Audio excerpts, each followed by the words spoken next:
is the depth of the economic impact important because it can basically impact very, very meaningfully individual solvability, but also corporate solvability. But the speed of the rebound is very important. So we have many sectors which are extremely sensitive. I mean, everybody speaks about airline, about hospitality sector, the oil sector as well, and automotive sector. Some are less sensitive, but the economic damage this year will be extremely meaningful in any country.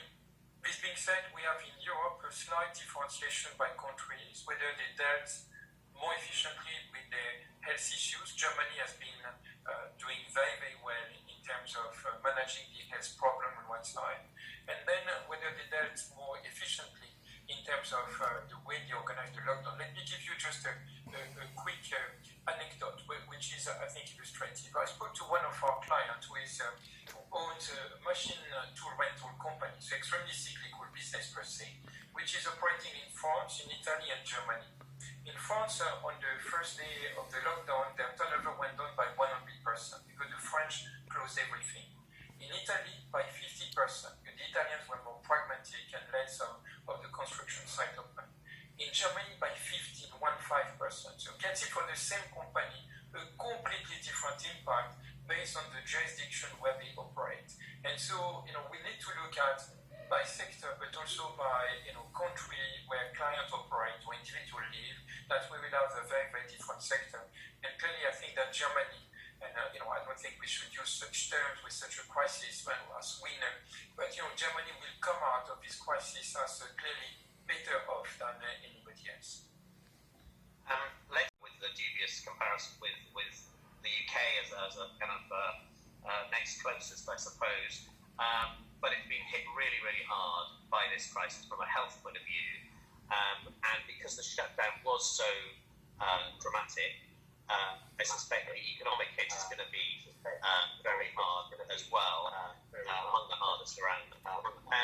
How do you cope with that, especially when you think how interlinked the economy of Italy is with obviously the country's own finances as well as the banks. The banks interlink with the economy more than arguably elsewhere because partly of the holdings that the banks have in Italian sovereign debt. So people have talked when there was a eurozone crisis 6-7 years ago of this being a doom loop. How worried should we be about that? Well, first of all, let's have a look at what has been the impact on Italy. It's clear that Italy was the first one to be touched by the health crisis and has taken bold measures at the time in terms of lockdown in order to protect the population and deal with the healthcare system. We have seen and we're seeing potentially in Italy an impact for the full year 2020, which could be around 15%, where Unicredit did the most extreme projection at this stage. But when we manage our business, we'd like to be extremely conservative.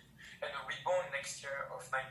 So the key question for Italy is the speed of the rebound. Italy in the great financial crisis rebounded less than other countries. And so it will be important to see and to make sure and to together with the government to take measures in terms of transmission mechanism, in terms of fiscal measures to make sure that the rebound in Italy is as dynamic as in any other countries. Of course, there's a core focus on Italy about its debt and specifically its debt to GDP ratio. The debt of Italy is very sustainable. There's a lot of people who comment about the debt to GDP ratio saying it's extremely high, so look at it and compare. But what is important is the cost of servicing the debt, which in Italy in the past year was around 7% of fiscal revenues. I mean, the next one in Europe are actually the UK and Spain, which spend between 6 and 7% in terms of debt servicing. So you can see that Italy is not massively different. And even if the debt to GDP increase, it will increase because of a lower denominator because the GDP will contract.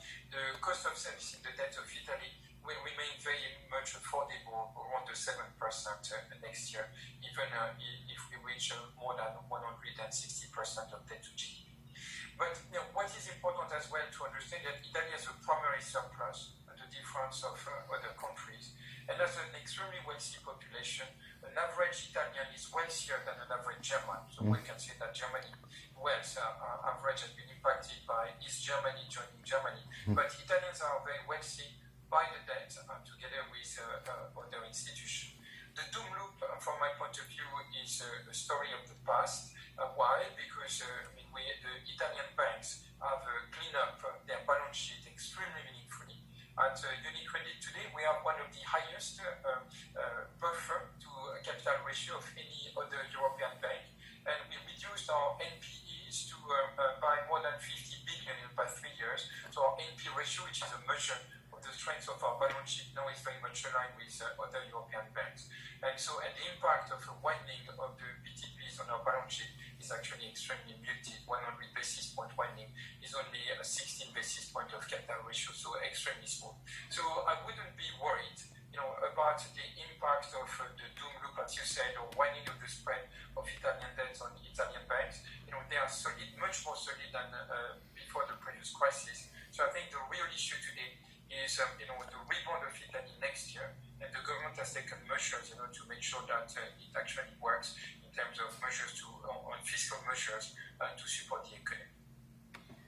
Thanks. Has been structurally impacted, and the return on equity will remain low for a very, very long time. And I think it's important, as I said, a crisis does stop, but this one, might leave a lasting impact. One of the impact could be bank profitability linked to lower structural growth for Europe, potentially US and Asia as well. And is the extension of that as well, that global growth as a whole, because of banks' role as intermediaries for particularly consumer credit and the drive, the economic driving force, that B declines?